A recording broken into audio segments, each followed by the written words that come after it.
네, 일본 일주 6일째입니다. 오카야마현이 일본 내해지만 태평양 쪽이거든요. 그래서 혼슈를 가로질러서 우리 동해 쪽으로 가고 있습니다.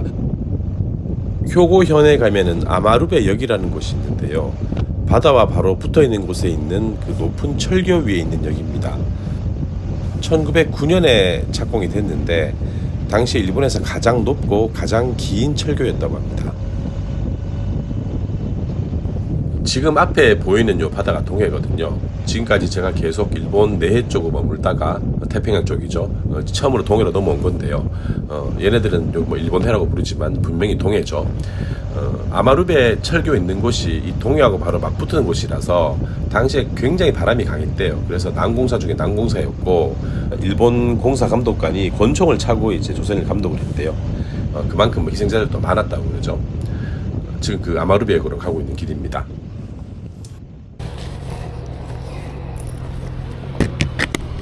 제가 헬멧에다가 마이크를 설치를 해놓고 계속 운행하면서도 녹음을 했었는데 이게 뭐 비를 맞아서 그런지 마이크가 소리가 안 들어온 영상이 더 많더라고요. 그래서 내렸을 때는 요 넥마운트에서 음성을 녹음을 했는데 아직 뭐 사람 많은 데서 혼자 중얼중얼 이렇게 말하고 다니기가 좀 부끄럽더라고요. 그래서 이제 조용히 사진만 찍었습니다.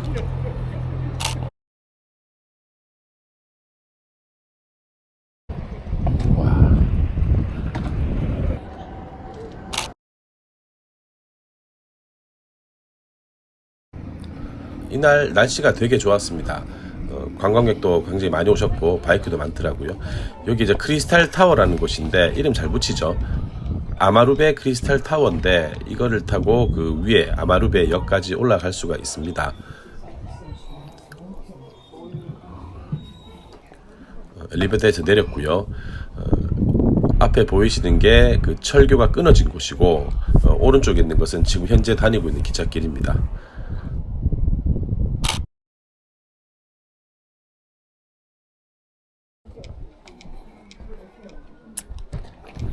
걸어서 옛철교 끝까지 가볼 수 있도록 되어 있는데요. 옛철교는 한 300m 정도만 남겨두고 있었습니다.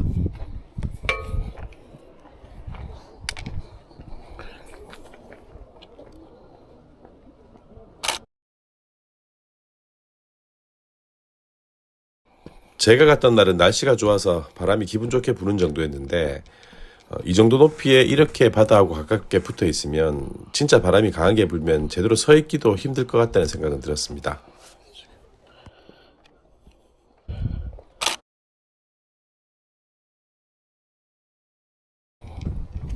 지상 41m 높이에 있는 역, 그리고 그 역과 맞닿은 바다, 그리고 바람까지 사진으로 표현을 한번 해보고 싶어서 고민을 했는데 잘 안 되네요. 지금도 기차가 다니는 길이라고 해서 기차를 기다리는 이제 사람들이 많습니다. 저도 이제 지나는 기차가 있으면 한번 한 컷 촬영하려고 시간표를 봤는데 거의 뭐 1시간 40분 정도 기다려야 돼가지고 도저히 일정상 안 맞아가지고 그냥 철수하기로 했습니다.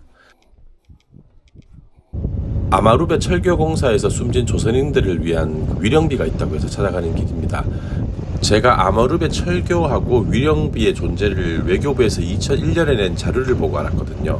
인근 신사에 위령비가 모셔져 있다. 신사 이름은 하치마 신사다 라고만 돼 있고 위치 정보 같은 게 하나도 없었거든요. 그래서 구글 맵하고 야후 재팬 지도 창고에서 계속 찾아봤는데 문제는 아마루베 철교 주변에 하치마 신사가 한두 군데가 아닐 거예요. 그래서 스트리트 뷰하고 그 유저들이 올린 그 사진 같은 거 참고해서 한 군데를 찾았는데 거기가 맞는지는 확실치는 않았습니다. 그래서 일단 한 가보고 있으면 촬영하고 없으면 그냥 돌아가는 걸로 그렇게 생각하고 갔었는데 거기가 맞더라고요. 어떤 아주머니 세 분이 올라오시길래 신사에 들어갈 수 있느냐고 물어봤더니 뭐 들어갈 수 있다고 했었는데 뭐 들어가고 말고 할 것도 없이 바로 길 가에 바로 보시는 것처럼 길 가에 바로 그 위령비가 있었습니다.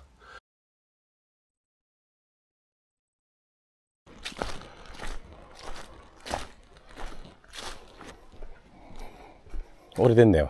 굉장히 좀 오래된 느낌 나는.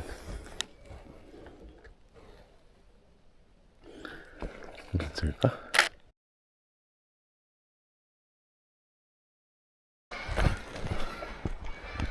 여기 있네요.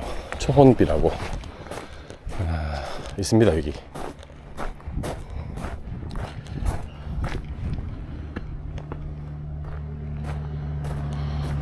있네요. 네. 이 철도 공사 중 직병몰자 돼 있네요. 저 직담 글자 뭔지 모르겠습니다. 철도 공사 중 뭐 일하다가 병으로 뭐 이렇게 돌아가신 분들 초혼비라고 되어 있습니다. 이거 참소주 아닌가요? 앗.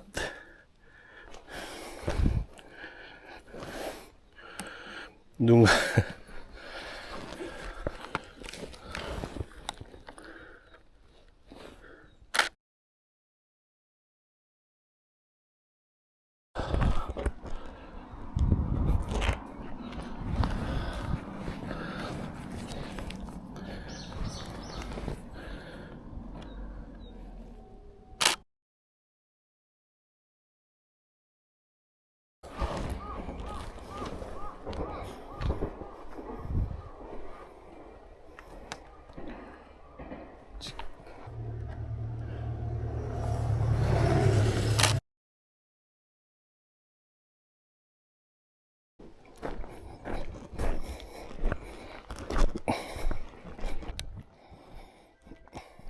외교부 자료에 이렇게 소개가 돼 있어가지고 찾기는 찾았지만은 정보가 많이 부족해서 자료 조사하는 데 애를 먹었는데 그래도 제가 찾아낸 곳이 맞아서 굉장히 기뻤습니다. 구글 지도에다가 초혼비 위치를 이렇게 입력을 해서 보내놨거든요.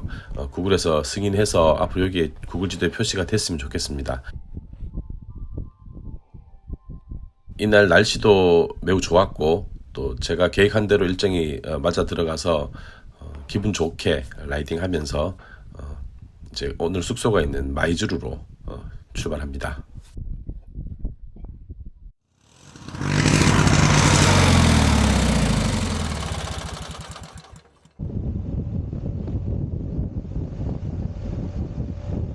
마이즈루 숙소에 가기 전에 우키시마마루 순나네비라는 곳이 있습니다. 거기를 가는 길인데요. 마이즈루에 있습니다. 원래 마이즈루 우키시마마루 순나네비는 제가 홋카이도에 갔다가 다시 혼슈로 올 때 그 페리를 타고 올 거거든요. 그럼 페리가 마이즈루항에 도착을 해요. 그때 와서 우키시마마루 순나네비를 보려고 했는데 이날 일정이 좀 잘 맞아서 시간이 많이 좀 남았습니다. 그래서 호텔에 체크인 하기 전에 시간이 좀 남아서 갔다 가는 게 좋을 것 같아서 가는 길입니다. 홋카이도 갔다가 또 일정이 좀 뒤틀려가지고 좀 늦어질 수도 있으니까요. 갈 수 있으면 미리미리 가는 게 좋죠. 우키시마마루 폭침 사건은 많이들 아실 텐데요. 일본 패전 이후에 조선인 징용자들을 다시 조선으로 돌려보내기 위해서 일본이 우키시마마루라는 상선을 징발을 합니다. 이 배가 그 아오모리 항에서 출발해서 부산항으로 가던 도중에 갑자기 항로를 마이즈루 쪽으로 틀어요. 그래서 마이즈루 항에 와서 이제 폭발해서 침몰하거든요. 이 사고로 조선인 5,000명 이상이 돌아가셨다고 해요. 여기에 대해서 일본 정부는 그 태평양 전쟁 당시에 미군이 뿌려놓은 그 기뢰에 의해서 폭발한 사고다 이렇게 주장을 하고 있는데 조사를 해보니까 폭발이 그 외부 충격이 아니라 내부에서 폭발이 시작됐다는 뭐 증거도 있고요. 또 일본인 선장하고 선원들은 미리 대피했다는 얘기도 있고 그래서 일본 정부가 고의로 폭침시킨 게 아니냐 하는 의혹도 그렇게 제기가 되고 있는 상황이거든요. 그런데 일본 정부는 아직까지 뭐 계속 이렇다 할 명확한 답을 내놓지 않고 있고 우리 정부도 계속 무관심하기 때문에 지금 그 유족들이 계속해서 지금까지도 소송전을 계속하고 있는 뭐 그런 상황입니다. 우키시마마루 순나네비에 도착했습니다. 우키시마호가 침몰한 바로 그 바다 앞에 순나네비가 세워져 있습니다.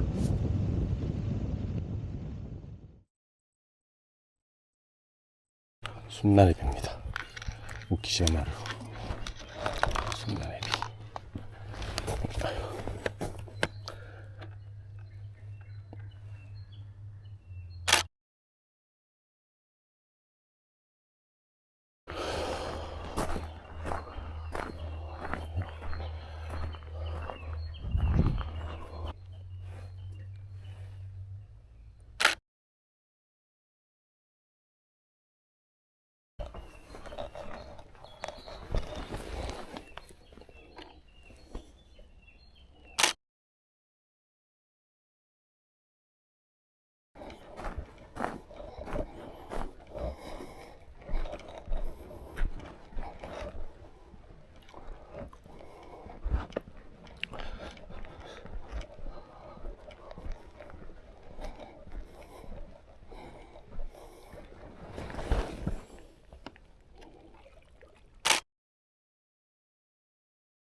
우키시마마루 순난의 비를 촬영하고 난 뒤에는 유난히 마음이 더 무거웠습니다.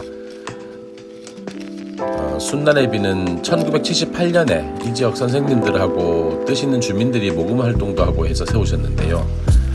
참 고마운 분들입니다. 그런데 뭐 과거나 지금이나 일본 정부 생각하면 참 밉고 그렇잖아요.